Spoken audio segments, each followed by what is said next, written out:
Hello everyone, welcome to unified স্টাডিতে তোমাদের সবাইকে স্বাগত জানাই।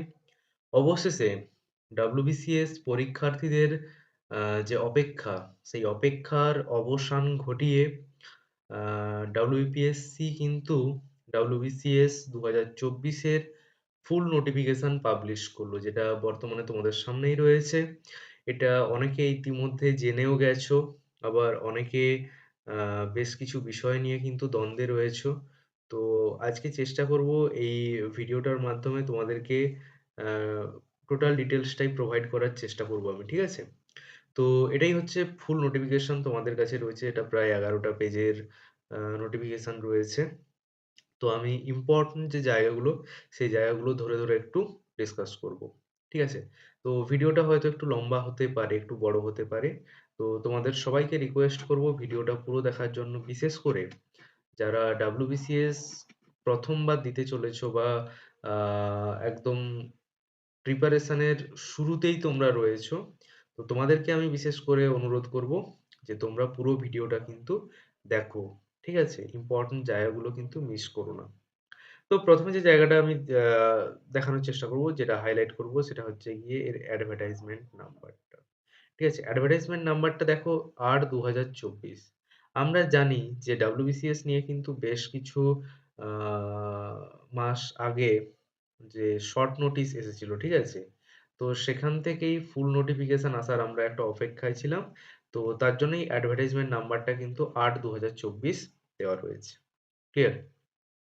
নেক্সট এবারে আমরা যেটা দেখব, সেটা হচ্ছে গিয়ে বাকি যে জায়গাগুলো। এখানে আমি আ যে জায়গাটাতে সবার আগে একটু নজর দেব, সেটা হচ্ছে গিয়ে দেখো এই যে এক্সামের কিন্তু একটা টেন্টেটিভ মান্থ বলে দেওয়া হয়েছে। দেখো, "The preliminary examination will be held at various centers in Kolkata and in certain other districts in West Bengal, tentatively in the month of March 2026 or thereabout" ঠিক আছে?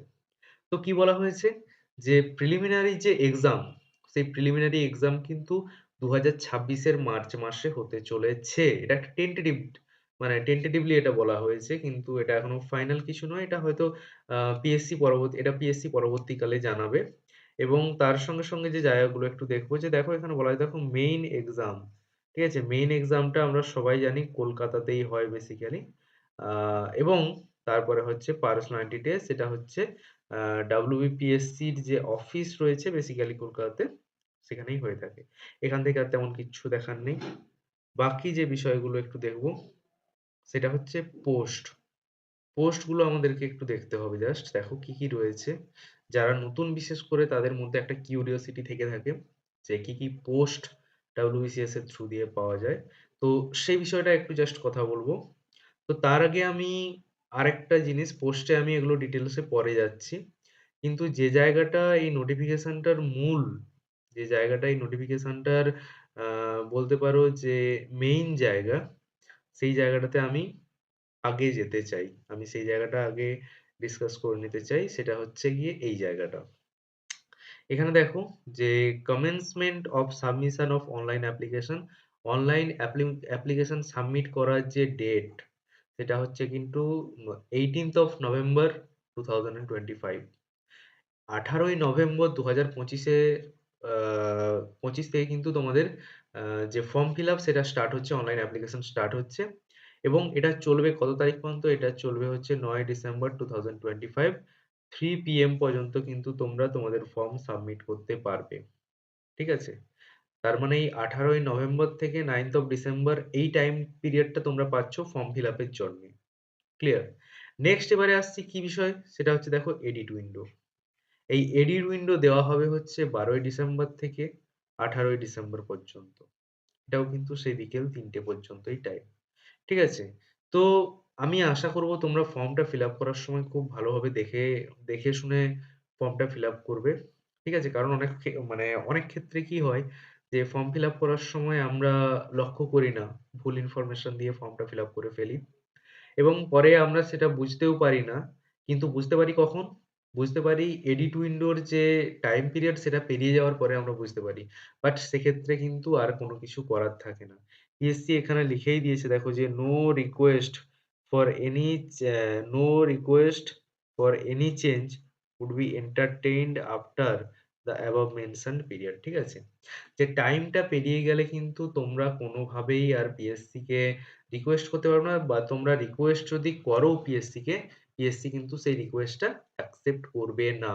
এটা কিন্তু পিএসসি পুরোপুরিভাবে জানিয়ে দিয়েছে। ক্লিয়ার? এবারে হচ্ছে এপ্লাই করার যে ওয়েবসাইট দেখো এখানে দেওয়া রয়েছে যে psc.wb.gov.in। তোমাদেরকে এই ওয়েবসাইটের থ্রু দিয়ে গিয়ে ওয়ান টাইম রেজিস্ট্রেশন করতে হবে এবং তারপরে তোমরা অ্যাপ্লাই করতে পারবে। ঠিক আছে?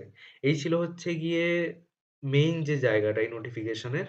আরেকটু জায়গা রয়েছে যেটা তোমাদের যদি কারোর কোনোরকম কোনো প্রবলেম হয়ে থাকে ফর্ম ফিল আপের ক্ষেত্রে বা কোনো যদি সমস্যা হয়, সেক্ষেত্রে তোমরা অফিসিয়াল অ্যাসিস্ট্যান্স এর জন্য কিন্তু এই ইমেল আইডিতে কনট্যাক্ট করতে পারবে। এটাও কিন্তু পিএসসি দিয়ে রেখেছে।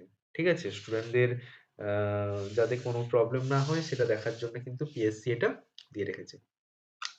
এবারে চলে আসি আমরা যারা নতুন রয়েছে বা যারা এই ডাব্লিউবিসিএস সম্বন্ধে একটু মানে অল্প কিছু জানা রয়েছে। আচ্ছা, আরেকটা জায়গা, ঠিক। আরেকটা জায়গা আমি একটু জাস্ট বলে নিই এখানে।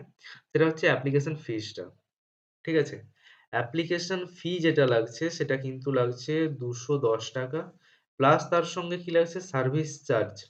যে, যে আ অ্যাপ মানে ধরো যে মোডে পেমেন্ট করবে অনলাইন পেমেন্ট মোড, সেই অনুযায়ী কিন্তু অ্যাপ্লিকেশন ফিস লাগছে।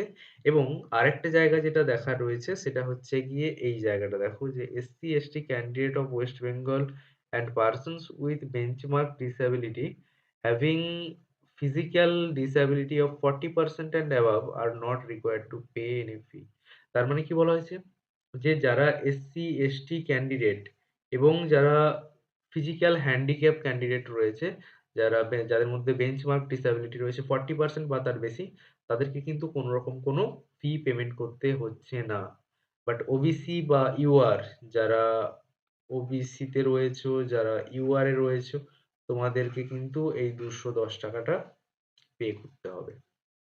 ক্লিয়ার? এবারে চলে আসি অ্যাডিশনাল যে জিনিসগুলো যেগুলো নিয়ে একটু আলোচনা করব বললাম।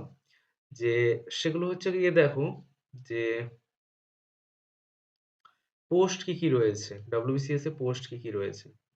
দেখো গ্রুপ এ সার্ভিসের মধ্যে যেটা প্রায় ক্যান্ডিডেটরা আ ডিজায়ার ম্যাক্সিমাম ক্যান্ডিডেটের যেটা ডিজায়ার্ড পোস্ট থাকে সেটা হচ্ছে গিয়ে West Bengal civil services executive post. এখান থেকে তোমরা বেসিক্যালি বিডিও হতে পারো। ঠিক আছে?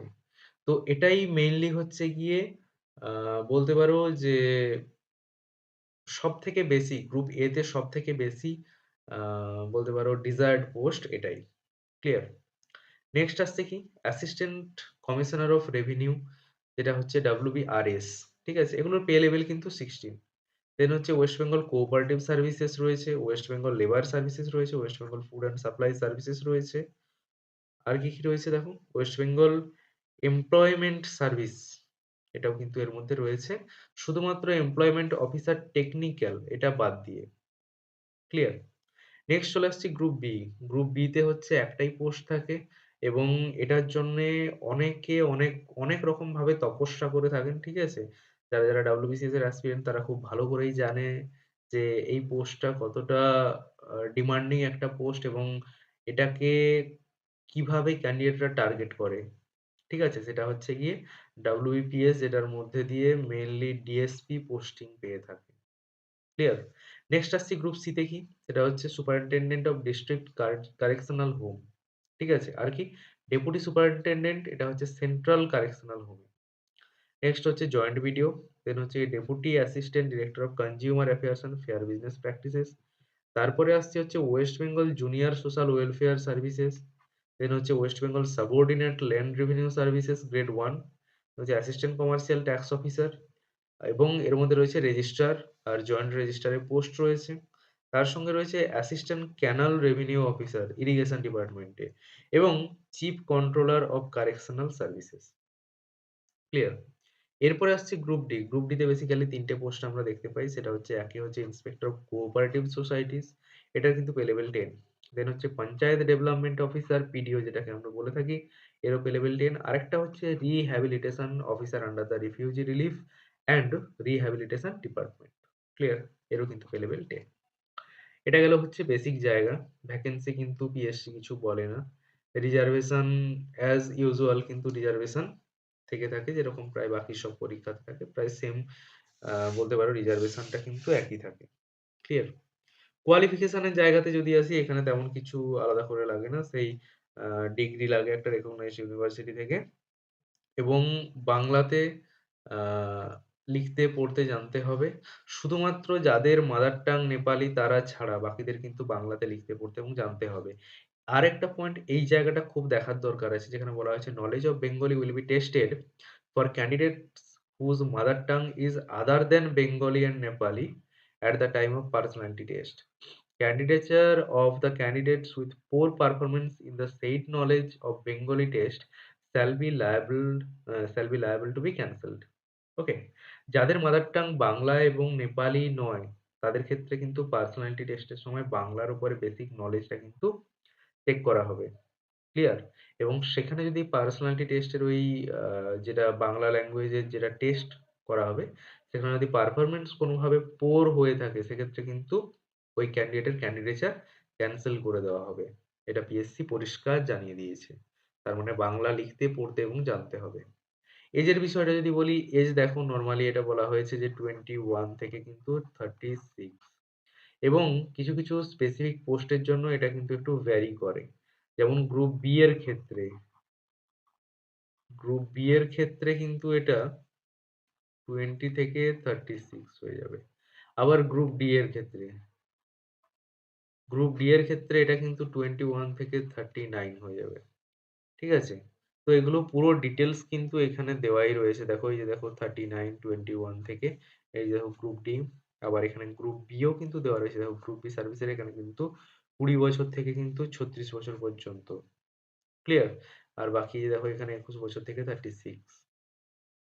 তো আরেকটা জিনিস এখানে দেখো যেটা বলা হয়েছে যে age as recorded only in Madhyamik or equivalent certificate will be accepted. The age limits apply to all the candidates whether in government services or not. তাহলে তোমার যেটা এজ দেখা হবে সেটা কিন্তু তোমার মাধ্যমিকে যে রেকর্ড রয়েছে, মাধ্যমিক এক্সামে যে রেকর্ড রয়েছে, বা তোমার মাধ্যমিকের সার্টিফিকেট বলতে পারো, অ্যাডমিট বলতে পারো, সেখানে যে ডেট অফ বার্থটা রয়েছে সেটাই কিন্তু তোমার অ্যাকচুয়াল ডেট অফ বার্থ হিসেবে অ্যাকসেপ্টেবল হবে। ক্লিয়ার? নেক্সট হচ্ছে এজ রিল্যাক্সেশন। এজ রিল্যাক্সেশন যেমনটা আমরা জানি যে এসসি আর এসটি দের ক্ষেত্রে এদের কিন্তু 5 ইয়ার্স থাকে, ওবিসি দের ক্ষেত্রে কিন্তু 3 ইয়ার্স থাকে। ওকে? নেক্সট হচ্ছে গিয়ে আর কি দেখুন, আর তেমন কিছু নেই। ওকে? আর আলাদা করে তেমন কিছু নেই দেখার মতো। বাকি এবারে এক্সাম প্যাটার্নের কথা যদি বলি, সেটা নিয়ে অন্য একটা ভিডিওতে আলোচনা করব। আপাতত এই নোটিফিকেশনটা নিয়ে এখানে আলোচনা করে নিই। আর বাকি এক্সাম প্যাটার্ন বা এক্সামের কোয়েশ্চেন কিরকম আসে সেগুলো নিয়ে কিন্তু অন্য একটা ভিডিওতে আমরা আলোচনা করব। ক্লিয়ার? আর এখানে আলাদা করে বলার মতো তেমন কিছু নেই। ওকে? তো এটাই ছিল মোটামুটি বলতে পারো নোটিফিকেশন। এটাই ছিল হচ্ছে গিয়ে ডাব্লিউবিসিএস এর নোটিফিকেশন, যেটা দীর্ঘ বেশ কয়েক বছর পরেই কিন্তু আমাদের মধ্যে আমরা পেয়েছি এই নোটিফিকেশনটাকে। আর ডেট গুলো কিন্তু একটু খুব ভালো করে মাথায় রাখবে। ঠিক আছে? ফর্ম ফিল আপ করার সময় নিজের ডিটেলস গুলো একটু খুব ভালো করে দেবে। ডেট গুলো যেমন আমরা একটু আরেকবার একটু এখানে লিখে নিই যে অ্যাপ্লিকেশন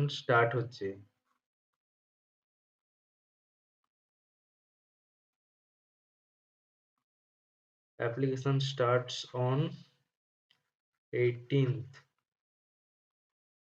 নভেম্বর 2025, আর এন্ড হচ্ছে কবে? 9th December 25। ওকে? তো এগুলো একটু জাস্ট মাথায় রাখবে যে অ্যাপ্লিকেশনটা স্টার্ট কবে হচ্ছে, এন্ড কবে হচ্ছে, এগুলো কিন্তু একটু মাথায় রাখবে। ঠিক আছে? না হলে কিন্তু নিজেদের সমস্যা হয়ে যাবে। আর অ্যাপ্লাই করার সময় কিন্তু নিজেদের ডিটেলস, ঠিক আছে, খুব ভালো করে দেখবে। ফাইনাল সাবমিট করার আগে কিন্তু নিজের ডিটেলসটা খুব ভালো করে একটু চেক করে নিও। ক্লিয়ার? তো এই ছিল মোটামুটি আজকের ভিডিও। আর এখানে মোটামুটি আমি চেষ্টা করলাম পুরো ডিটেইলসটা তোমাদের সঙ্গে যতটা দরকার সেই ডিটেইলস তোমাদের সঙ্গে ডিসকাস করার। এবং আশা করব ভিডিওটা তোমাদের ভালো লেগেছে। যদি ভালো লেগে থাকে ভিডিওটা একটু লাইক করে দিও। বন্ধুদের সঙ্গে শেয়ার করে দিও যারা WBCS এর জন্য প্রিপারেশন নিচ্ছে বা যারা সদ্য শুরু করেছে WBCS এর প্রিপারেশন, তাদের সঙ্গে একটু শেয়ার করে দিও ভিডিওটা। আর বাকি চ্যানেলটা একটু সাবস্ক্রাইব করে দিও, কারণ আমি চেষ্টা করব এই ধরনের আপডেট বা বেশ কিছু বিষয় তোমাদের সামনে তুলে ধরা এই চ্যানেলের মাধ্যমে। তো তার জন্য তোমাদেরকে বলব এই চ্যানেলটা একটু সাবস্ক্রাইব করে রেখো। ঠিক আছে? আর আজকের ভিডিওটা এ পর্যন্তই। দেখা হচ্ছে পরের ভিডিওতে। তো থ্যাংক ইউ সো মাচ।